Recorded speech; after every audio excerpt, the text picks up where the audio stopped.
is not it is not an example of row echelon form. চলো আমাদের এক নাম্বারটা গেল।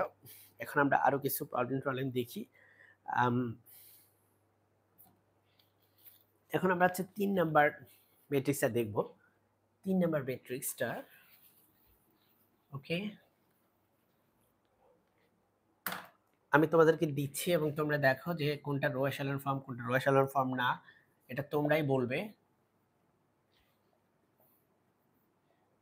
আমি এক্সাম্পলগুলো একটু বানায় নিয়ে আসছি, আগে থেকে একটু ভেবে নিয়ে আসছি যাতে হচ্ছে তোমাদেরকে দিতে পারি।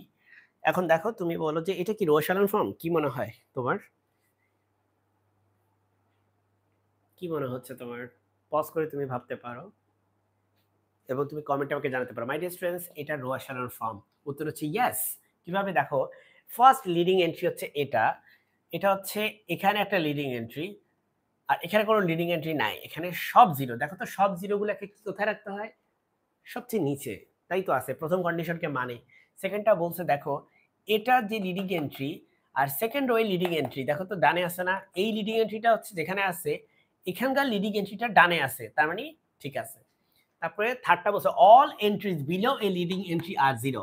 দেখো এই লিডিং এন্ট্রির নিচের দুইটা এন্ট্রি জিরো, এই লিডিং এন্ট্রির নিচের একটা জিরো, সুতরাং এটা একটা রো এশালন ফর্মের উদাহরণ। চলো আমরা নেক্সট এক্সাম্পল দেখবো। নেক্সট এক্সাম্পলটা আমরা এখানে দেই, 4 নাম্বারটা। ঠিক আছে, 4 নাম্বার এক্সাম্পলটা হচ্ছে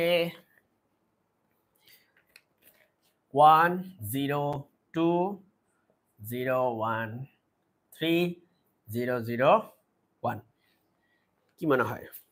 পজ করে ভাবো, এটা কি রো এশালন ফর্ম নাকি রো এশালন ফর্ম না?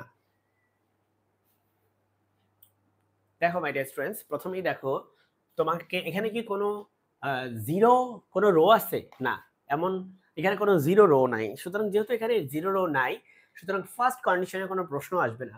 লিডিং এন্ট্রি কারা? মাই ডিয়ার স্টুডেন্ট, দেখো এটা হচ্ছে লিডিং এন্ট্রি এবং এই লিডিং এন্ট্রি, এখানে আরেকটা লিডিং এন্ট্রি আছে, এখানে আরো একটা লিডিং এন্ট্রি আছে, তাই না my dear students? Leading entry এবং দেখো অল এন্ট্রিজ বিলো এই লিডিং এন্ট্রি। আচ্ছা, তার আগে বলো যে প্রত্যেকটা লিডিং এন্ট্রি কি ডানে আছে কিনা। দেখো তো প্রথম রোয়ের থেকে দ্বিতীয় রোয়ের যে লিডিং এন্ট্রি সেটা ডানে, তৃতীয় রোয়ের লিডিং এন্ট্রি আরো ডানে, সুতরাং 2 নম্বর কন্ডিশনকে স্যাটিসফাই করে। 3 নম্বর কন্ডিশন হচ্ছে কোন একটা লিডিং এন্ট্রির নিচের সব এলিমেন্ট জিরো। হ্যাঁ ঠিক আছে, এই লিডিং এন্ট্রির নিচে সব জিরো। হ্যাঁ ঠিক আছে, এই লিডিং এন্ট্রির নিচে তো জিরো থাকা সম্ভব না কারণ আর কোনো রো নাই, সুতরাং এটা হচ্ছে রো এশালন ফর্ম। এটাও কিন্তু রো এশালন ফর্মের একটা এক্সাম্পল।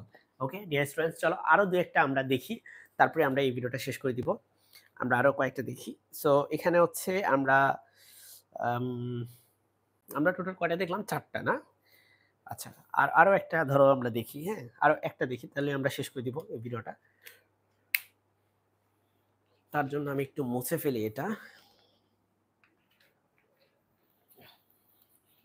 4টা আর একটা দিব 5টা, তাহলেই হবে।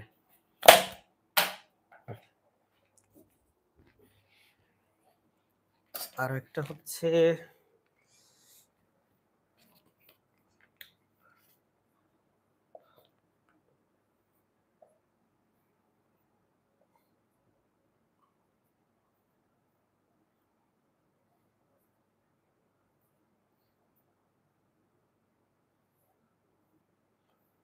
মাই ডিয়ার স্টুডেন্টস, আমি তোমাদেরকে একটু সুযোগ দিচ্ছি, একটু সময় দিচ্ছি ভাবার জন্য এটা কি রো এশালন ফর্ম কিনা। তুমি ভেবে চিন্তে আমাকে জানাও। তুমি চাইলে ভিডিওটি পজ করে রাখতে পারো এবং সেক্ষেত্রে তুমি যতক্ষণ খুশি তুমি ভাবতে পারো যে এটা কি রো এশালন ফর্ম কিনা। ওকে ডিয়ার স্টুডেন্টস, যেহেতু আমি ভিডিওটা লং করতে চাই না, তাই আমি হচ্ছে এটা অ্যান্সার দিই। দেখো এটা রো এশালন ফর্মেরই উদাহরণ। কিভাবে? দেখো প্রথমে এটা হচ্ছে, আমি একটু অন্য একটা কালি ইউজ করি, রাইট? দেখো এটা হচ্ছে তোমার ফার্স্ট লিডিং এন্ট্রি, তাই না? এটা হচ্ছে এখানে একটা লিডিং এন্ট্রি আছে, হ্যাঁ এখানে এখানে আর কোনো লিডিং এন্ট্রি নাই, এখানে সবই জিরো। ডিয়ার স্টুডেন্ট, দেখো সব জিরো থাকলে সবসময় নিচে হতে হয়, তাই না?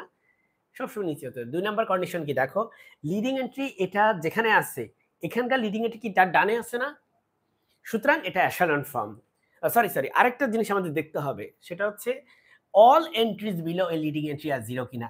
হ্যাঁ, এই লিডিং এন্ট্রির নিচে দুইটা জিরো, এই লিডিং এন্ট্রির এটা জিরো, সুতরাং লিডিং এন্ট্রিগুলোর নিচেরগুলো হচ্ছে জিরো হবে। সো এটা এশালন ফর্ম। মাই ডিয়ার স্টুডেন্টস, আশা করি তুমি বুঝতে পারছো যে রো এশালন ফর্ম ঠিক কেমন হয় আমি তোমাকে কিছু এক্সাম্পল এবং কিছু এমন এক্সাম্পলও